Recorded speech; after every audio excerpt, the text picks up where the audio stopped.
देखिए, एक बात बहुत अच्छी समझने की है। हमें मनुष्यों की फितरत क्या होती है और गुरु गोसाई साधु संत ऋषि मुनियों की फितरत क्या होती है और भगवान क्या करते हैं, तीनों में बहुत अंतर है। मनुष्य कहेगा कि अरे छोड़ो, किसी से मत मिलो, सारी दुनिया बेकार है, कोई मतलब नहीं है, अपने में रहो, अपने साथ जियो, अपनी ज़िंदगी देखो, वो ज़्यादा अच्छा है, बाकी किसी से क्या कोई लेना देना, ये मनुष्य बोलेगा। और गुरु क्या बोलेगा? मेरे से जुड़ो, तुम मेरे पास आओ, सब कुछ मुझ में लुटाओ। हाँ, जो भी गुरु बनेगा इस संसार में, वो रास्ता बढ़िया नहीं दिखाएगा, वो अच्छे अच्छे सब्ज बाग दिखाएगा, ज़िंदगी बहुत अच्छी बन जाएगी और जोड़ेगा अपने साथ। लेकिन परमात्मा भगवान क्या करते हैं? भगवान कहते हैं सबसे प्रीत रखो, सबको सच्चा ज्ञान दो, सबको जोड़ कर रखो, किसी के साथ अपना दिल मत तोड़ो। हाँ, सबके ऊपर आत्मी दृष्टि रखो, किसी भी प्रकार की विषय विकार वाली दृष्टि मत रखो। ये परमात्मा बोलेंगे। अर्थात परमात्मा क्या करते हैं? सारे संसार को जोड़ते हैं और मनुष्य सारे संसार को तोड़ते हैं। और गुरु गोसाई ऋषि मुनि साधु संत क्या करते हैं? छोड़ते हैं। हमने छोड़ा, तुम भी सबको छोड़ो। बहुत गहरी बात है। इसलिए हमको क्या करना है? हमको केवल अपने एक परमात्मा से बुद्धि का योग जोड़ के और सबसे प्रेम रखना है, सबकी सेवा करना है और परमात्मा का ज्ञान सबको बताना है, क्योंकि परमात्मा ही सबको जोड़ने वाले हैं।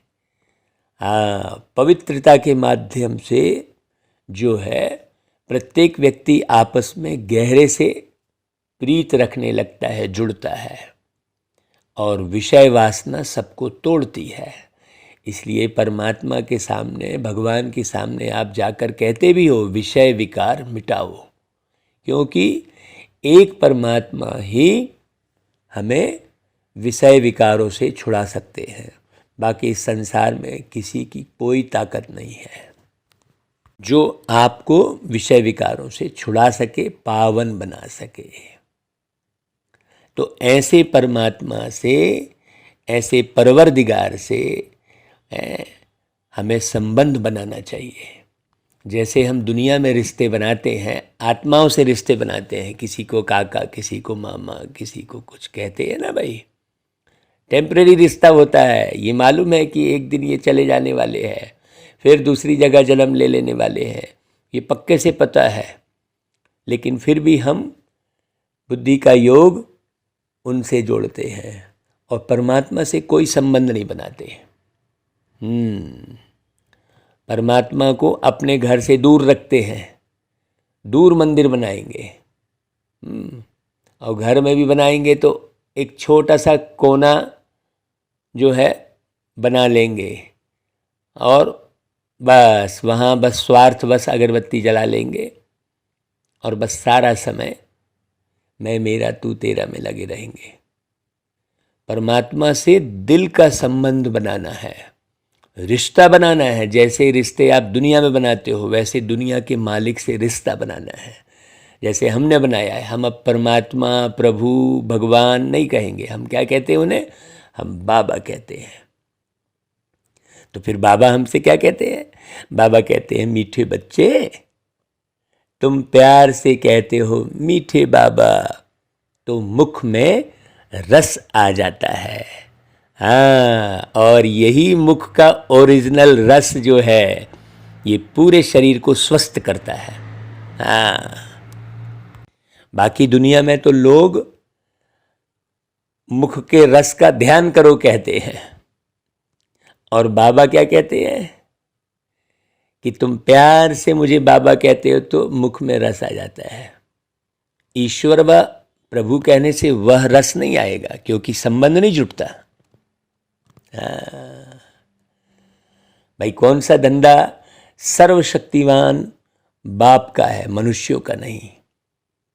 पतित आत्माओं को पावन बनाना, सारे विश्व को नया बनाना, यह धंधा परमपिता परमात्मा शिव बाबा का है, बाप का है, जो सबके मालिक हैं। कहते हैं सबका मालिक एक, तो सारे विश्व का जो मालिक है उनका ही काम है। तो बाप ही पावन बनने की शक्ति देते हैं, बाकी दुनिया में किसी की कोई शक्ति नहीं है कि वो पावन बन सके। हाँ, लोग सोचते हैं कि साइंटिफिक अर्थात वैज्ञानिक तरीके से लोगों को समझाएंगे तो लोग पावन बन जाएंगे, विषय वासना से छूट जाएंगे। ऐसा कदापि नहीं हो सकता। लोग जो है विषय विकारों से छूटने के लिए भय दिखाते हैं कि देखो तुम ऐसा करोगे तो इतने लोगों की हत्या का पाप चढ़ेगा। तो भय में कोई भी व्यक्ति मजबूत नहीं बनता। जैसे ही उसका भय खत्म होता है, दूसरे प्रकार से उसको शारीरिक शक्ति, मानसिक शक्ति मिलती है, वो फिर लिप्त हो जाता है। और परमात्मा क्या करते हैं पवित्र बनाने के लिए? परमात्मा गंदी चीज माने अपवित्र होना गंदगी कहलाएगी ना, विषय वासना में डूबना गंदगी कहलाएगी। तो परमात्मा क्या करते हैं? गंदी चीज को छोड़ने के लिए एक अच्छी चीज सामने रखते हैं। जैसे उदाहरण के तौर पर एक बच्चा चक्कू से खेल रहा है और उसे चक्कू छुड़ाना है, तो हम दुनिया भर का चक्कू का ज्ञान बताएंगे तो वो नहीं छोड़ने वाला है, क्योंकि उसे चक्कू में आनंद आ रहा है। लेकिन चक्कू से अच्छी चीज यदि उसके सामने में रख देंगे तो वो चक्कू को अपने आप छोड़ देगा। हाँ, हम कहेंगे चक्कू ऐसी है वैसी है, तो वो नहीं सुनने वाला है, क्योंकि उसको उसमें आनंद आ रहा है। तो प्यारे पिता परमात्मा हमें पवित्र रखने के लिए पवित्र दुनिया की स्थापना करते हैं। पूरा जो है ये युग ही बदल देते हैं, नई दुनिया बना देते हैं। ये बात बहुत गहरी समझने की है। तो जब प्राप्ति होती है, अच्छी चीज़ जब मिलती है, तो जब मजबूत चीज़ मिलती है तो लोग कमज़ोर चीज़ को अपने आप छोड़ देते हैं। जैसे जो पावरफुल चीज़ होती है, जैसे उदाहरण के तौर पर भाई आपका जो है टेलीफोन था, उसमें घर पर रहकर ही काम चल पाता था। लेकिन मोबाइल में चाहे जहाँ से काम चल जाता है, तो लोगों ने क्या किया? मोबाइल को अपनाना अपने आप शुरू कर दिया। उसमें टेलीफोन की खराबी बताने की ज़रूरत थोड़ी पड़ी। ऐसा ही बाबा आकर नई दुनिया की स्थापना करते हैं। कोई मनुष्य नहीं कर सकता, ना कोई गुरु गोसाई कर सकता। लेकिन मनुष्य क्या समझते हैं? मनुष्य तो समझते हैं भगवान जो चाहे वह कर सकता है, हमारी बीमारी भी ठीक कर सकता है। अरे भाई, शारीरिक बीमारी तुमने अपने गलत खान पान, गलत रहन सहन के कारण तुमने पाई है, तुम उसे ठीक करो, उसे बाबा थोड़ी ठीक करेगा। बाबा कहते हैं मैं ऐसी आशीर्वाद नहीं करता, हाँ, मैं तो पावन बनने की युक्ति बताता हूँ। है ना भाई? इसलिए गीत क्या बजा? जाग सजनिया जाग, अभी जागो, लोग सोए पड़े हैं। हाँ, अंधा ही अंधे को रास्ता कैसे बताएगा भाई? सोचने की बात है। सारी दुनिया अंधी है, कोई गुरु बन के बैठा है वो भी पूरा अंधा है, और सारे लोग अंधे हैं, तो अंधा कैसे अंधे को रास्ता बताएगा? जो जागती ज्योत है वो एक परमात्मा है। बाकी सब तो देह, दुनिया, दौलत, नाम, मान, शान में अटके पड़े हैं, अंधे हुए पड़े हैं। तो वो कैसे रास्ता बताएंगे? इसलिए मनुष्य मनुष्य को कभी रास्ता नहीं बता सकता, केवल परमात्मा बता सकते हैं। इसलिए परमात्मा को अच्छी रीति समझो। वो तो कहेंगे बस आत्मा परमात्मा कह दिए इससे काम थोड़ी चलेगा। जमाने भर के साइंस के साधन दिखाएंगे, हाँ, जमाने भर का बॉडी साइंस बताएंगे, तो प्रकृति साइंस बताएंगे, लेकिन परमात्मा के बारे में नहीं बताएंगे कुछ भी। बोलेंगे तुम सब परमात्मा हो, तो वो विज्ञान बताएंगे, ज्ञान नहीं बताएंगे। हाँ, मुख्य तो आत्मा है भाई। आत्मा शरीर छोड़ के गई तो फिर काहे की पाचन क्रिया और काहे का ब्लड सर्कुलेशन और काहे का जो है जनन प्रक्रिया, कुछ भी सब समाप्त। तो मूल ज्ञान आत्मज्ञान बताना चाहिए ना भाई, लेकिन वो विज्ञान बताएंगे, ज्ञान नहीं बताएंगे। विज्ञान मतलब विकारों का ज्ञान, सीधी सी बात, विषय विकारों में फंसाने वाला ज्ञान। ओम शांति। बेहद का बाप बच्चों को जगाते हैं, मनुष्य मनुष्य को जगा ही नहीं सकता। माता पिता जिससे सुख मिलने का है वह आकर अंधियारी रात से जगाते हैं। तुम माता पिता के बच्चे हो। हाँ, जानते हो हम घोर अंधियारे में थे, अब बाबा की जो मुरली चल रही है, ज्ञान सुना रहे हैं बाबा, ज्ञान के सागर, प्यार के सागर बाबा जो सुना रहे हैं, उससे हम धीरे धीरे जाग रहे हैं। अभी भी बहुत लोग उस नींदे हैं, आंख मलते हैं और फिर सो जाते हैं। बाबा कहते हैं यूं तो सारी ईश्वरी फैमिली है, सारी दुनिया के जो मनुष्य मात्र और यह सारी दुनिया है, यह है गॉड फादर की फैमिली। सारे मनुष्य ईश्वर के बच्चे हैं। जब ये बात बुद्धि में आती है तो फिर सबसे आत्मी प्रेम होता है। माता पिता गॉड फादर को कहा जाता है। कहते हैं तुमेव माता च पिता तुमेवा, ये किसी मनुष्य को नहीं बोला जा सकता, है ना भाई। अब गॉड फादर बगैर अपनी स्त्री के बच्चे कैसे पैदा करे भाई। वो फादर है तो एक साकार में क्या चाहिए, एक साकार में समझाने वाला चाहिए ना, निराकार बस से थोड़ी काम चलेगा। तो खास भारतवासी कहते हैं तुम माता पिता तो यह हो गई फैमिली, या तो सिर्फ गाते हैं, है ना, तुम माता पिता हम बालक तेरे, लेकिन वो किस प्रकार से माता की रचना करते हैं ये किसी को नहीं मालूम। तुम यहाँ प्रैक्टिकल में हो और गॉड फादर अपनी फैमिली को जगा रहे हैं। जागो बच्चे और बच्चियाँ, अब रात पूरी होती है, ये कलयुग की रात अब पूरी हो रही है। अब तुम यहाँ से बुद्धि हटाओ, अब दिन आने वाला है, सतयुग आने वाला है, कलयुग जाने वाला है। गाते तो हैं ज्ञान सूर्य प्रगटा अज्ञान अंधेर विनाश, लेकिन सूर्य को समझ लेते हैं सब कुछ, जबकि ज्ञान सूर्य परमात्मा एक अलग है, अशरीरी है, परंतु अर्थ कुछ समझते नहीं। भल कितने भी वेद शास्त्र पढ़े हैं परंतु समझते नहीं।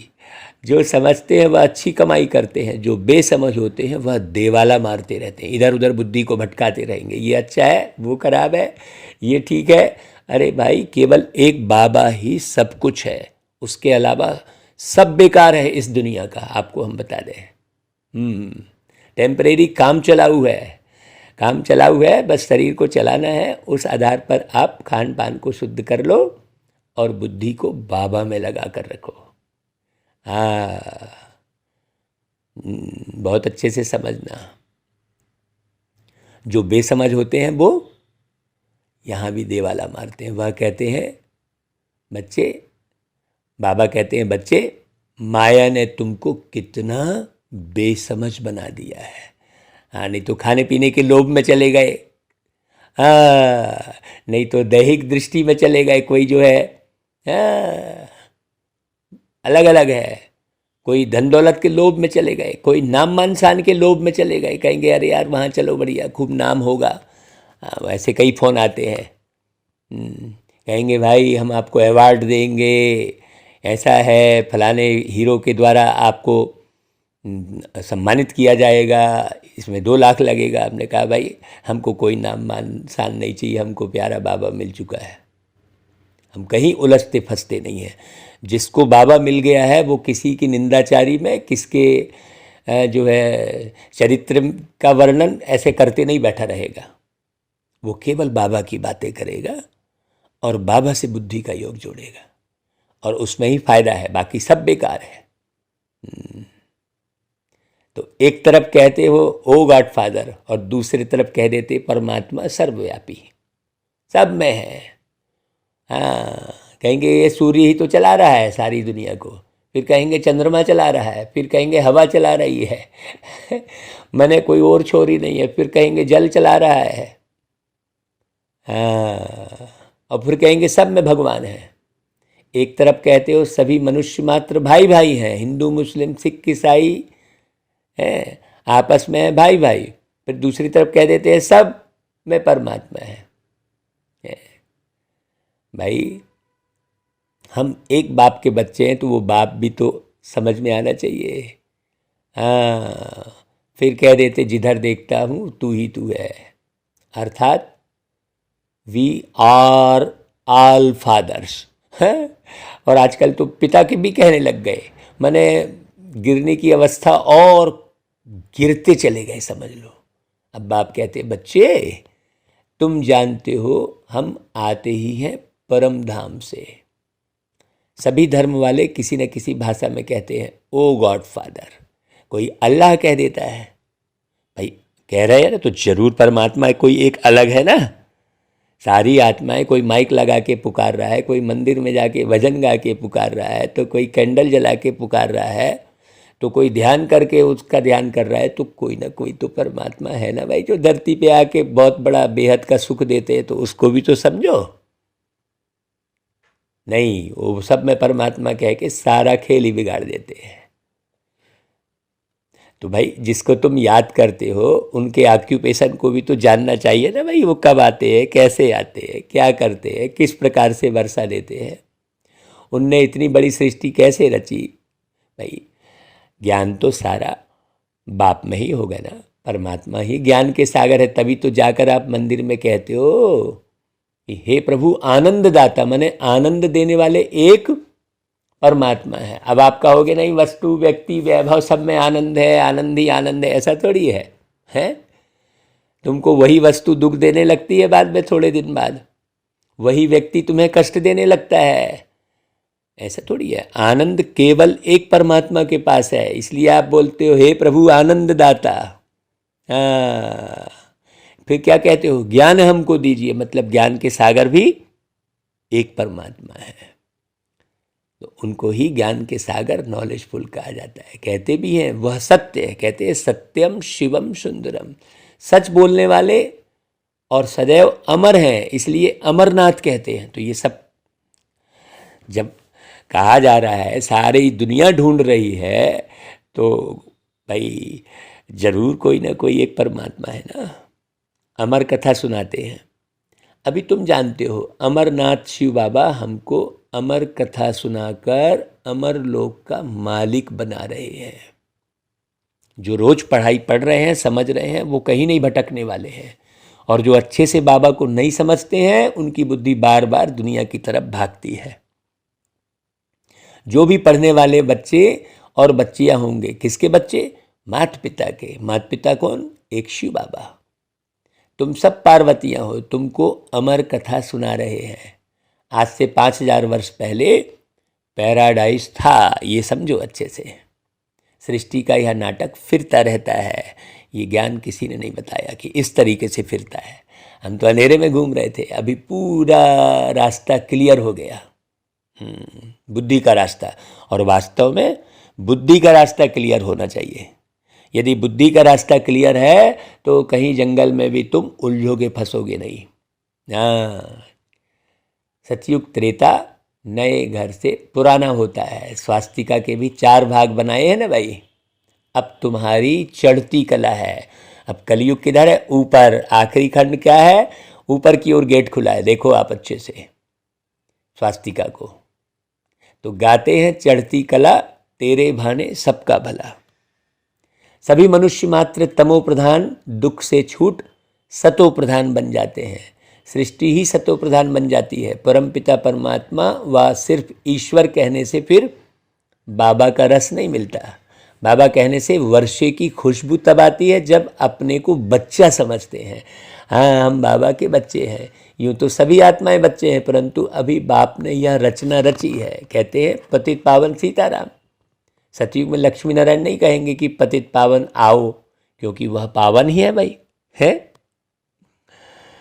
साधु संत सब गाते रहते हैं। गांधी जी भी गाते थे, नई दुनिया नए भारत में नया राम राज्य हो। हाथ में गीता उठाते थे, क्योंकि जानते हैं गीता से ही महाविनाश हुआ है और नई दुनिया स्थापन हुई है। इसलिए श्रीमद् भागवत गीता कहते हैं उसमें महाभारत का ही वर्णन है, लेकिन वो केवल युद्ध दिखाया है। हाँ, कौरव पांडव का युद्ध एक स्थान विशेष पर, कुरुक्षेत्र विशेष पर दिखा दिया है, जबकि ये पूरी सृष्टि ही कुरुक्षेत्र बन गई है। कर्म क्षेत्र बदल के सब तरफ लड़ाई झगड़े होते हैं कि नहीं होते हैं भाई। केवल एक पार्टिकुलर स्थान कुरुक्षेत्र बस थोड़ी है। तो उस गीता को समझना है जो सारे सृष्टि के लिए रची गई है, और वो गीता परमात्मा शिव ही रचते हैं। ये बात बहुत अच्छे से समझना। गीता है सर्वशास्त्रमयी शिरोमणि। गीता को माता भी कहते हैं। तो भगवान ज्ञान सुनाकर, देखो वो गीता को माता कह दिए, वो गुरु ग्रंथ साहिब कह दिए, ग्रंथ को गुरु कह दिए, है ना भाई। लेकिन पिता कौन है? सदगुरु कौन है? वो तो गुरु ग्रंथ कह रहे हैं, और इधर हिंदू में कह रहे हैं गीता माता। तो फिर पिता कौन है? और सदगुरु कौन है? ये नहीं मालूम। और स्कूल के शिक्षक को शिक्षक कह रहे हैं, हाँ, लेकिन परम शिक्षक कौन है? वो प्रकृति को भी शिक्षक बोल रहे हैं। देखो, प्रकृति हमको शिक्षा देती है। वो बोले हर एक से शिक्षा ले लो, लेकिन परम शिक्षक कौन है? चलो तुम हर एक से शिक्षा ले लो, बच्चे से भी ले लो, कीड़े मकोड़ों से भी ले लो, गाय से भी ले लो, प्रकृति से भी ले लो, लेकिन परम शिक्षक भी तो कोई है। तो वो परम शिक्षक, परम सदगुरु, परम पिता कौन है? वो कब आते हैं, वो क्या करते हैं, ये बात भी तो समझना अनिवार्य है। बाबा कहते हैं अच्छा भाई, माता का फिर पति कौन है? गीता हुई माता, फिर उसका पति कौन? तो पति कौन होगा भाई? कहते हैं पति परमेश्वर। माने पति कौन है? परमेश्वर है ना भाई। पति कौन है? परमेश्वर ही पति है। ऐसा थोड़ी कि ये वाला पति परमेश्वर है जो शराब पी रहा है। सोचने की बात है। वो भगवान है। पति कौन? पतितों को पावन बनाने वाले को पति कहेंगे, है ना भाई। ये विषय विकार में जाने वाले को पति थोड़ी कहेंगे। पति यानी मुखिया। कितनी गहरी बात है। पति और पतित समझने की बात है। तो पतितों को पावन बनाने वाले को ही परमात्मा कहेंगे ना भाई। मनुष्य तो कभी पतित से पावन बना नहीं सकते एक दूसरे को। अब तुम मीठे मीठे बच्चे कहते हो आत्मा परमात्मा अलग रहे बहुकाल। तो ये बात बड़ी समझने की है। कहते हैं महान आत्मा, पुण्य आत्मा। ऐसे तो नहीं कहते महान परमात्मा है। फिर अपने को शिवोहम परमात्मा आदि क्यों कहते हैं भाई? पुण्य आत्मा, पाप आत्मा कहते हैं। फिर निर्लेप क्यों कहते हैं? कितनी भ्रांति है। तुम ब्राह्मणों ने 84 जन्म लिए। भारत पर ही सारा खेल है। यह शिव बाबा ही समझाते हैं, ब्रह्मा नहीं। ब्रह्मा को तो बैल बना दिया है, नंदी बना दिया है, फिर भ्रुकुटी में शिव दिखाया है। शिव की सवारी भ्रुकुटी में रहती है। कोई पित्र आदि खिलाते हैं, आत्मा को बुलाते हैं, वह भी आकर बाजू में बैठती है। आत्मा एक स्टार है। कहते हैं भ्रुकुटी के बीच चमकता है अजब सितारा। अब तुम जानते हो, क्या जानते हो भाई? कि यह बेहद का बड़ा खेल है। अब इस बड़े खेल को कोई नहीं जानता है। सब वो यहीं शरीर के 7 चक्र और फलाने ठिकाने में घूमते बैठे रहते हैं। कहाँ कमर के नीचे एक चक्र, फिर उसके ऊपर दूसरा चक्र, बस यही चक्कर लगा रहते हैं शरीर भाई। अब आत्मा छूटी तो कहाँ के चक्र भाई? सोचने की बात है। सेकंड सेकंड जो पास होता है वह मनुष्य ड्रामा के आधार पर एक्ट करता है। मनुष्य 84 जन्म कैसे लेते हैं? भाई सभी 84 जन्म नहीं लेते, मनुष्य लेते हैं, मतलब जिनके अंदर मानवता है। है ना भाई, जिनके अंदर जो मानवता को धारण करते हैं, जो दानवता को खत्म करते हैं, वही 84 जन्म लेते हैं, जिनके अंदर परमात्मा का ज्ञान है। हाँ, कोई तो अभी भी ऊपर से आते रहते हैं। अब बाबा कहते हैं जाग सजनिया। भाई देखो, जैसे उदाहरण के तौर पर जब कन्या शादी करती है तो उनके सिर पर मटकी रख उसमें दीवा जगाते हैं। ये बाबा उदाहरण दे रहे हैं। तो बाप कहते हैं तुम आत्मा की ज्योति का घृत अर्थात ज्ञान अब क्या हो गया है, खत्म हो गया है। अब मुझे याद करो तो घृत भरते भरते दीवा जग जाएगा, फिर तुम मेरे पास आ जाएंगे। हाँ, वह निराकार बाप ही क्रिएटर, डायरेक्टर और मुख्य एक्टर भी है बाबा। हाँ, तो याद किसको करते हैं? क्या ब्रह्मा को? नहीं। विष्णु को? नहीं। दुख में सब याद करते हैं किसको? गॉड फादर को। कहते हैं हे परमपिता परमेश्वर मेरी रक्षा कर, हे ब्रह्मा हे विष्णु मेरी रक्षा कर नहीं बोलेंगे, है ना भाई? बहुत गहरी बात समझना। तो बाप क्या करते हैं? ये हार जीत के खेल को समझाते हैं, ये दुख सुख के बारे में बताते हैं बाबा। माया क्या करती है? हार खिलाती है, और बाप जीत पहनाते हैं। कहते हैं सर्वशक्तिमान तो मैं हूँ ना, ऐसे नहीं कि मैं बीमार हूँ तो भगवान आशीर्वाद करे तो मैं ठीक हो जाऊँ। नहीं, मैं कोई यह धंधा करने नहीं आया हूँ, मैं तो आया हूँ पतितों को पावन बनाने, श्रीमत देने। हाँ, तो जो श्रीमत अर्थात श्रेष्ठ जो है विचार जो बाबा दे रहे हैं, मत यानी विचार, जो रास्ता बता रहे हैं, उस पर जो चलेगा वो पावन बनेगा। भाई श्रेष्ठ से श्रेष्ठ तो है शिव बाबा, फिर बाकी नंबरवार है। माला तो भी है ना। जैसे अब तुम जान गए हो कि हम ईश्वरी फैमिली है, जैसे शिव बाबा की महिमा अपरम अपार है, वैसे रचना की भी महिमा अपरम अपार है। वैसे भारत की महिमा भी अपरम अपार है। भारत में हीरे जवाहरों के महल थे, गॉड क्रिएटर है तो मदर भी चाहिए। अब तुम यहाँ बैठे हो तो पहले बाबा की याद आनी चाहिए। हाँ, तो बाबा की याद करो, फिर सूक्ष्म वतन की याद। हाँ, ब्रह्मा द्वारा स्थापना हो रही है, ये भी समझने की जरूरत है ना भाई। सूक्ष्म वतन मतलब सूक्ष्म बातें समझना। ब्रह्मा कौन, विष्णु कौन, शंकर कौन, ये सूक्ष्म बातों को समझना। इस समय तुम ईश्वरी फैमिली के हो, फिर देवी फैमिली के बनेंगे, सो भी संगम युग पर। सूर्यवंशी चंद्रवंशी विराट रूप का चित्र भी है, सिर्फ चोटी नहीं दिखाई है, देवता छत्री। परंतु देवताओं के पहले क्या थे ये नहीं मालूम किसी को।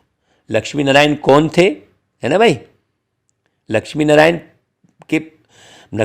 एक जन्म, उसके पहले वाले जन्म में क्या थे वो, ये किसी को नहीं मालूम।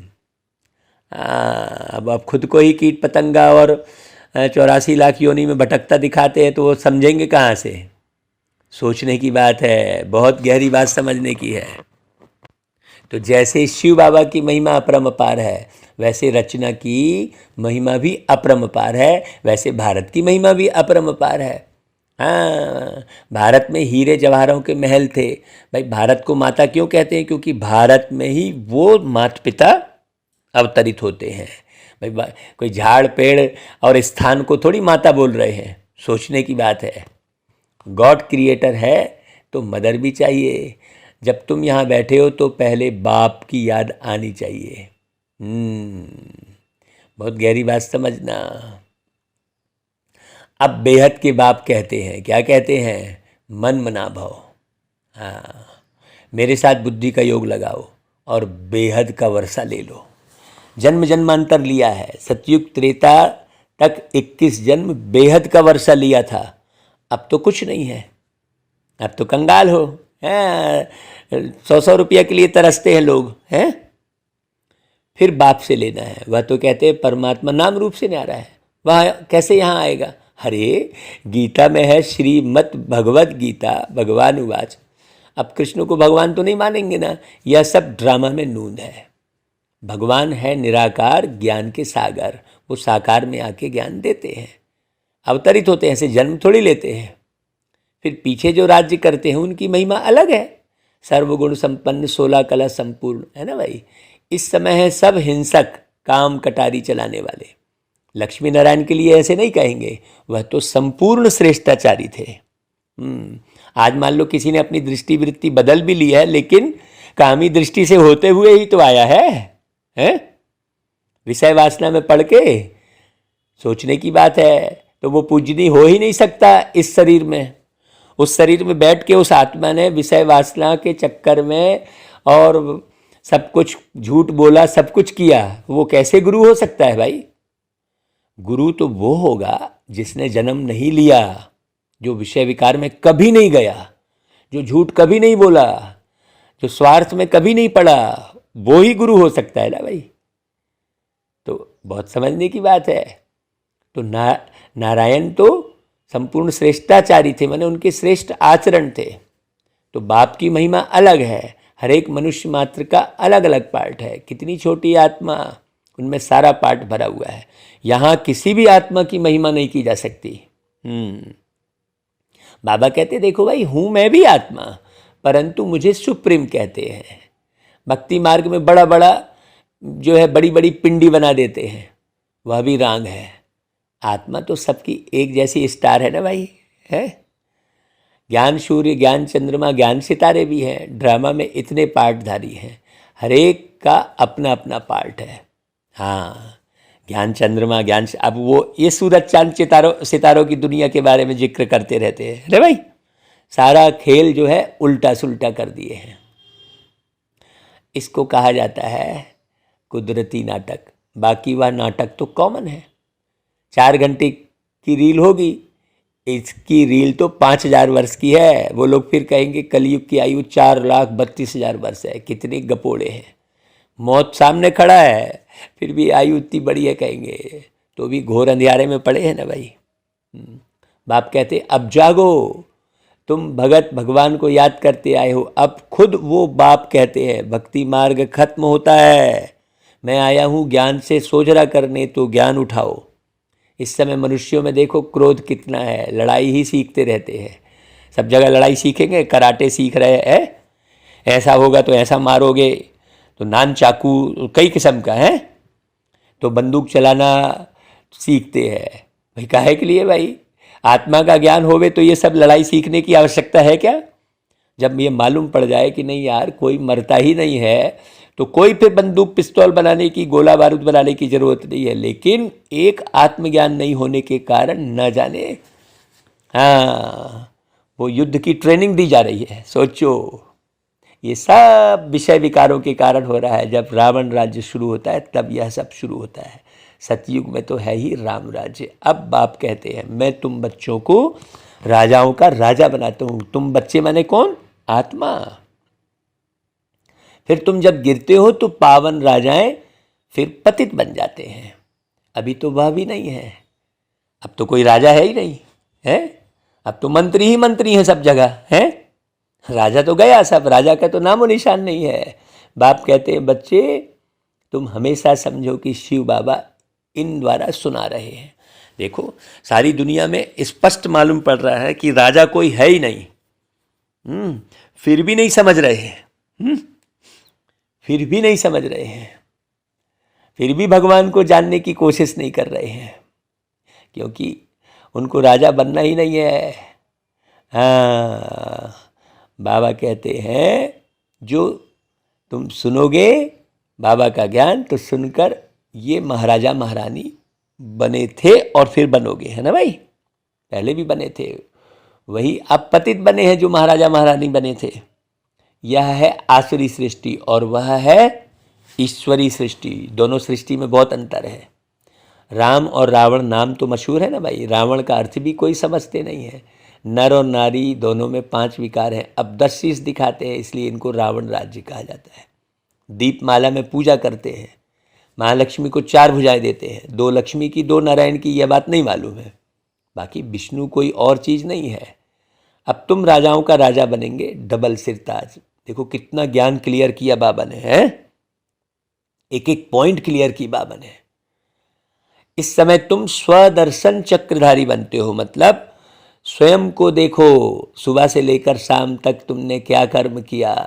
हाँ, तुम जानते हो हम 84 जन्म लेते हैं। बेहद के बाप से बेहद का सुख, हद के बाप से हद का सुख मिलता है।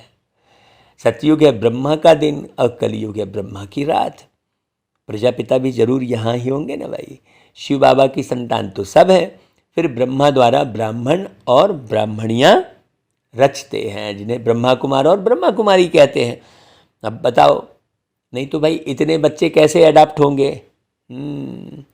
लाखों करोड़ों बच्चे कोई स्थूल गर्भ से तो उत्पन्न नहीं हो सकते। एक गर्भ में, एक नारी के गर्भ में लाखों बच्चे पैदा करने की ताकत है क्या? सोचने की बात है। तो शरीर वाली का कोई बात ही नहीं है, ये तो सब आत्मा की बात है। बच्चे यानी आत्मा। बाप कहते हैं मेरे तो तुम ही हो, अब तुमको नया जन्म मिलता है, डाडे की प्रॉपर्टी तुमको मिलती है, विश्व की राजाई मिलेगी ब्रह्मा द्वारा। इसलिए ब्रह्मा को भी समझना बहुत अनिवार्य है। ब्रह्मा को सूक्ष्म तन में दिखाया है, परंतु वहाँ कैसे मिलेंगे? बाबा को जरूर रथ चाहिए ज्ञान सुनाने के लिए, मुरली चलाने के लिए, है ना भाई। गीता है भारत का नंबर 1 शास्त्र, बाकी सब शास्त्र हैं बच्चे। पहले है देवताओं की बिरादरी, फिर क्षत्रियों की। अब जो जहाँ उलझ जाता है वो बस उससे निकलना ही नहीं चाहता। हाँ, अब जैसे कोई बदबू वाले स्थान में रह रहा है तो उसकी आदत पड़ जाती है। अब वहाँ से तुम गुजरोगे तो नाक दबा के गुजरोगे, बाकी वो तो बिल्कुल रह ही रहा है? वो उसको वहीं आनंद आ रहा है, उसको ये नहीं मालूम है कि बदबू भी है। ऐसा ही है, जो जहाँ घुस गया बस फिर बाबा को जानने समझने की कोशिश करेगा भी नहीं, तुम जितना भी माथा मार लो। इसलिए भाई संपन्न बनो। तुम संपन्न बनोगे तो जो देख के समझेगा वो बन जाएगा। जो भी धर्म स्थापन करते हैं वह पहले सतो फिर रजो तमो में आते हैं। बाबा ऐसा नहीं है ना भाई। जैसे क्राइस्ट आए वह पहले पवित्र थे, जब तक कोई विकर्म ना हो तो दंड मिल न सके, हैं? सोचने की बात है। हाँ, सतयुग में पवित्र आत्मा आएगी, वहाँ माया ही नहीं तो दुख भी नहीं। हमारे विकर्म तब शुरू होते हैं जब वाम मार्ग में जाते हैं। आज आपको बिना कारण के कोई चिढ़ रहा है, कोई मुंह उल्टा सीधा बोल रहा है, तो तुमने कभी ना कभी कुछ कर्म ऐसे किए हैं कि तुमने, माने किसने? तुम आत्मा ने। हाँ, इस शरीर में नहीं किए, पिछले शरीर में किए होंगे, याद थोड़ी है तुमको। तो बाबा कहते हैं तुमने विकर्म कब शुरू किए? जब वाम मार्ग में जाते हैं। यह समझने की बातें हैं बहुत गहरी। क्या समझने की? कि आत्मा ही क्या कर रही है? शरीर लेकर, जन्म लेकर विकर्म कर रही है, तो उसको तो सुनना ही पड़े। ये बात गहरी समझना। विक्रमाजीत संवत भी फिर है विकर्मी संवत। कथाएं तो बहुत है, मोहजीत राजा की कथा है, लेकिन मोहजीत है कौन? लक्ष्मी नारायण। हाँ, वह है राम राज्य, अभी है रावण राज्य। रावण को ही जलाते हैं ना भाई, लेकिन कौन है रावण, कैसे जलाना है ये नहीं मालूम। आधा कल्प राम राज्य, फिर आधा कल्प के बाद रावण राज्य होता है। इस स्वदर्शन चक्र को तुम जानते हो। तुम सब गॉड फादरली चिल्ड्रेन हो। डायरेक्ट बाप ने ब्रह्मा द्वारा अडॉप्ट किया है, इसलिए तुमको सिकी लधे बच्चे कहते हैं। अब मान लो उन गुरुओं को ये मुरली मिल भी गई तो चुपचाप एकांत में सुन के क्या करेंगे? वो समझ जाएंगे, लेकिन अपनी गुरु की गद्दी डिस्टर्ब हो जाएगी बोल के वो क्या करेंगे? वो सुन लेंगे, लेकिन आपको मानेंगे नहीं वो। हाँ, चुपचाप सुन लेंगे बोल, और उनको अंदर अंदर लगेगा कि हाँ हम गलत कर रहे हैं, लेकिन वो गद्दी का अभिमान रहता है ना। अब उनका फिर नाम हो रहा है बढ़िया, उनके आगे पीछे लोग घूम रहे हैं, वो तो सब बंद हो जाएगा ना भाई, यदि वो इसको पकड़ लें तो। हाँ, इसलिए वो मान लो उनको ज्ञान मिल भी गया, समझ में भी आ गया, तो भी वो इस दिशा में नहीं बढ़ते, न बढ़ाते लोगों को। अच्छा भाई, बाबा कहते हैं मीठे मीठे सिकिलधे बच्चों प्रति माता पिता बाप दादा का याद, प्यार और गुड मॉर्निंग। रूहानी बाप की रूहानी बच्चों को नमस्ते, और हम रूहानी बच्चों की रूहानी माता पिता बाप दादा को याद प्यार गुड मॉर्निंग और नमस्ते। ऐसे सवेरे सवेरे मुरली को बहुत अच्छे से समझ समझ के पढ़ने से फिर बुद्धि कहीं भागेगी नहीं इधर उधर, आप भटकोगे नहीं। हाँ, नहीं तो माया का राज्य है पूरा, आपको एक सेकंड में भटका देगी। नहीं ये स्थान बढ़िया है, हमको वहाँ जाना चाहिए, ये बढ़िया है, वो आदमी अच्छा है, वो आदमी खराब है, इसी चक्कर में पड़े रहोगे। अरे भाई, कोई आदमी ना तो खराब है ना तो कोई आदमी यहाँ अच्छा है, ये अच्छे खराब के चक्कर में मत पड़ो, है ना भाई। हाँ, बाबा को याद करो और अपने को खूब अच्छे से बनाओ। यहाँ दुनिया भर के चक्कर में पड़ने की कोई ज़रूरत नहीं है। कोई तुम्हें अच्छा बोले खराब बोले, इस चक्कर में भी मत पड़ो। तुम तो जान रहे हो ना भाई अपने आप को।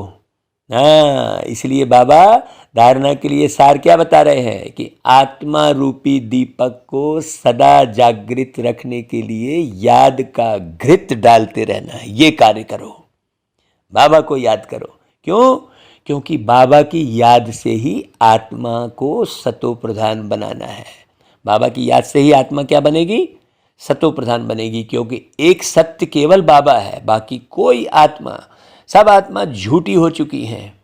इसलिए देखो बाबा ने कैसे कहा स्पष्ट, क्योंकि लक्ष्मी नारायण तो अभी रह नहीं गए, खाली मूर्ति बस है? और बाबा तो ना कभी मूर्ति बनते हैं ना कभी मनुष्य बनते हैं। सोचने की बात है, बाबा तो परमात्मा है, बड़े गहरे से समझना। इसलिए बाबा को जितना याद करेंगे, बाबा की वाणी को जितना गहरे से सुनेंगे समझेंगे, बाबा की बातों का जितना अनुसरण करेंगे, उतना तुम आत्माओं को फायदा होगा भाई। तो सदा ज्ञान सोझरे में रहना है। बेहद नाटक अर्थात ड्रामा को बुद्धि में रख स्वदर्शन चक्रधारी बनना है। इतना ऊंचा ज्ञान और इतने अच्छे से समझाने वाला केवल एक बाबा है बस, और कोई नहीं बता सकता। अच्छा भाई, वरदान सुनो, बहुत अच्छा वरदान। व्यर्थ संकल्पों के तेज बहाव को सेकंड में स्टॉप कर निर्विकल्प स्थिति बनाने वाले श्रेष्ठ भाग्यवान भव। क्योंकि व्यर्थ संकल्प जब शुरू होता है ना, तो लंबा तेज बहना शुरू हो जाता है। एक बार तुम व्यर्थ संकल्प के चक्कर में आ गए, बस फिर लगातार व्यर्थ ही व्यर्थ आता रहेगा। हाँ, घूमते रहोगे, इसने ऐसा किया उसने वैसा किया। ये चक्रपट्टी छोड़ो। यदि कोई भी गलती हो जाती है तो गलती होने के बाद क्यों, क्या, कैसे, ऐसे नहीं वैसे, यह सोचने में समय नहीं गंवाओ। जितना समय सोचने स्वरूप बनते हो उतना दाग के ऊपर दाग लगाते हो। देखो, ये गहराई को समझो। पेपर का टाइम कम होता है, हाँ, लेकिन व्यर्थ सोचने का संस्कार पेपर के टाइम को क्या करता है? बढ़ा देता है। तुम्हारे पास परिस्थिति खराब आती जाएगी यदि तुम व्यर्थ को नहीं छोड़ोगे तो इसलिए व्यर्थ संकल्पों के तेज बहाव को परिवर्तन शक्ति द्वारा सेकंड में स्टॉप कर दो। बोलो, इससे अच्छा ज्ञान कोई बता ही नहीं सकता। तो निर्विकल्प स्थिति बन जाएगी। जब यह संस्कार इमर्ज हो तब कहेंगे भाग्यवान आत्मा। बहुत अच्छा समझना भाई। देखो कितनी प्यारा वरदान दिया बाबा ने। हाँ, ये मुरली, ये स्लोगन, ये वरदान, ये मीठे बच्चे, यही जीवन का सार है। इसको कभी नहीं छोड़ना चाहिए। सारे दिन में आप 10 बार 12 बार मुरली सुनो। हाँ, सुन लिया समझ लिया नहीं, बार बार व्यर्थ आएगा। क्यों? क्योंकि तुम 63 जन्म व्यर्थ के चक्कर में पड़े थे। इसलिए अभी तुम्हें बहुत मेहनत करनी ही पड़ेगी, बाबा कहते हैं। काहे की मेहनत? शरीर की कोई मेहनत नहीं है। तुम संकल्प अच्छे रखोगे तो तुम्हारा शरीर अपने आप अच्छा रहेगा। सारा शरीर चलाने वाला कौन? आत्मा। आत्मा किस आधार पर चलाती है? संकल्प के आधार पर। ये खाऊं, वहाँ जाऊं, ये करूं, इस चक्कर में पड़े रहोगे तो बस उसी चक्कर में पड़े रहोगे। सादा जीवन, उच्च विचार। हाँ, अच्छा भाई, स्लोगन, खुशी के खजाने से संपन्न बनो तो दूसरे सब खजाने स्वतः आ जाएंगे।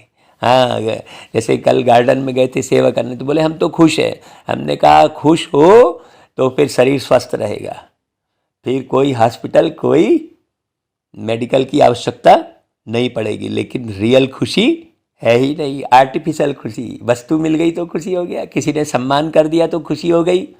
वो खुशी ज़्यादा समय रहने वाली नहीं है। हाँ, कोई मनपसंद चीज़ मिल गई तो खुशी हो गई।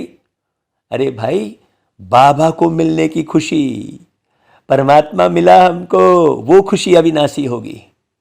तो खुशी खुशी में भी अंतर है। अब देखो आपको किस तरफ से खुशी मिल रही है। अरे भाई, अच्छा भाई, ओम शांति।